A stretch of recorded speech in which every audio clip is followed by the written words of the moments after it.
1911 সালে প্রতিষ্ঠিত হয় হাওড়া কদমতলার তারাসুন্দরী বালিকা বিদ্যাভবন। শতবর্ষ অতিক্রান্ত তারাসুন্দরী বালিকা বিদ্যাভবনের 112 বছরের ইতিহাসে এই প্রথম প্রাক্তনীদের পুনর্মিলন উৎসব অনুষ্ঠিত হল। এই উপলক্ষে 17 ডিসেম্বর হাওড়ার সরস সদনে আয়োজিত সাংস্কৃতিক অনুষ্ঠানে উপস্থিত ছিলেন সাংসদ, অর্জুন পুরস্কারপ্রাপ্ত ফুটবলার প্রসূন ব্যানার্জি, হাওড়া পুর প্রশাসক মণ্ডলীর চেয়ারম্যান ডাক্তার সুজয় চক্রবর্তী সহ বহু বিশিষ্টরা।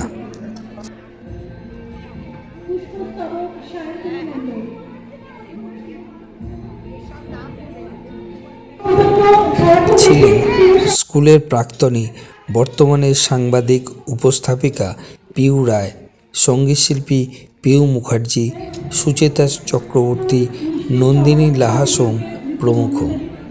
সঙ্গীত, নৃত্য সহ বিভিন্ন পরিবেশনায় প্রাক্তনীদের পুনর্মিলন উৎসব জমে ওঠে। যে এত বোনেরা এত সুন্দর কাজ করছেন আপনারা, আর আপনাদের কিচ্ছু বলার নেই। পাশে এমন একজন মানুষ আছেন, সুজয় চক্রবর্তী, আমি ডাক্তার নয়, আমি জানি যে চেয়ারম্যান বললে হবে না, মেয়র এখানকার।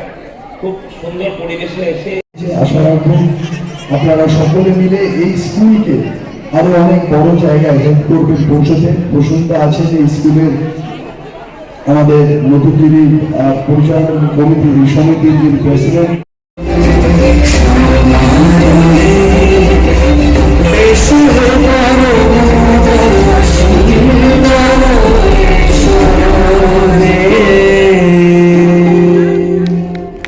নাম রেখেছি আগুন পাখি।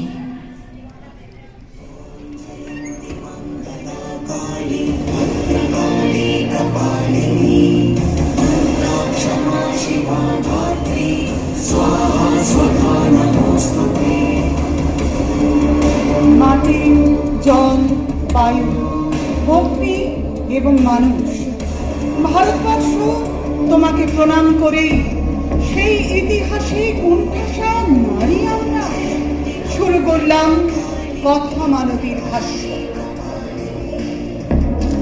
Of all things upon earth that bleed and glow, a heart most bruised is honor. এই পৃথিবীতে বেড়ে ওঠে যারা, রক্তক্ষরণ যাদের, তাদের ভিতর কাল শিটে পড়া গাছটির নাম মানবী। পুরুষ, তোমাকে এত ভালোবাসি তাই সহ্য করি। পৃথিবী পুরুষ ক্ষেত্র, তার এক কোণে ঠাঁই দিলে নারীকেও। গুরু, তুমি এতই মহান।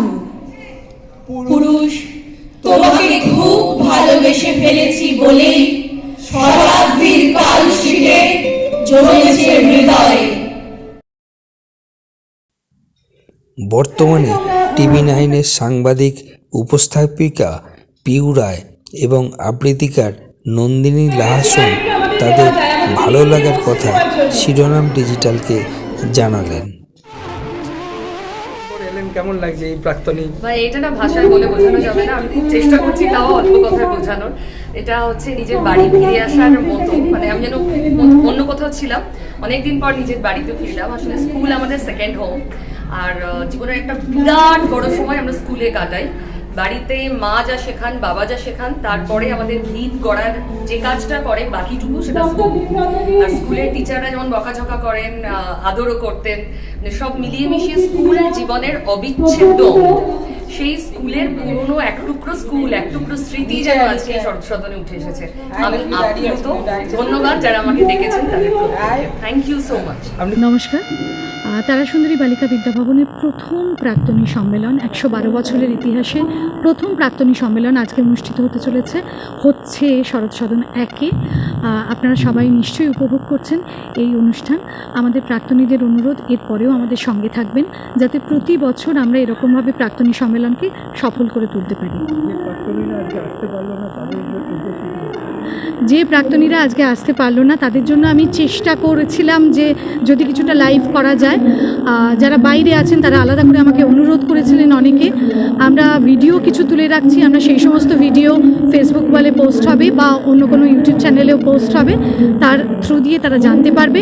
এবং পরের বছর আমরা বলবো যারা হাওড়া কলকাতায় আছো বা কাছাকাছি জায়গায় আছো অবশ্যই এসো, এটা আমাদের অনুষ্ঠান, আমরা যেন সেখানে সবাই থাকি। অনেক দিন ধরে এই ভাবনাটা আমাদের আছে, আমরা যারা প্রাক্তনী আছি তারা সুন্দরী বালিকা বিদ্যাভবনে, কারণ স্কুলের বয়স আমাদের 112 বছর।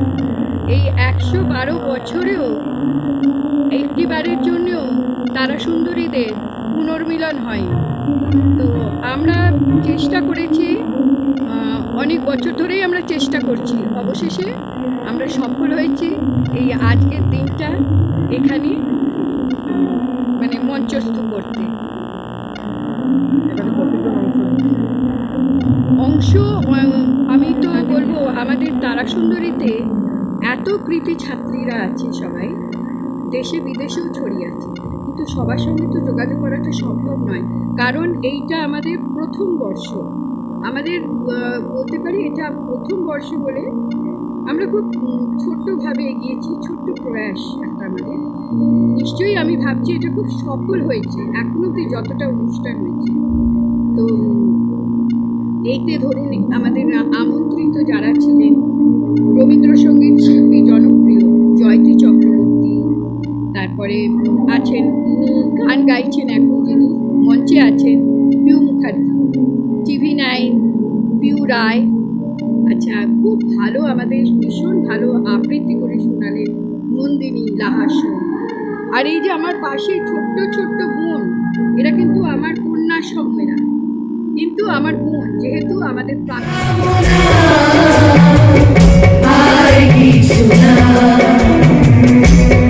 আমি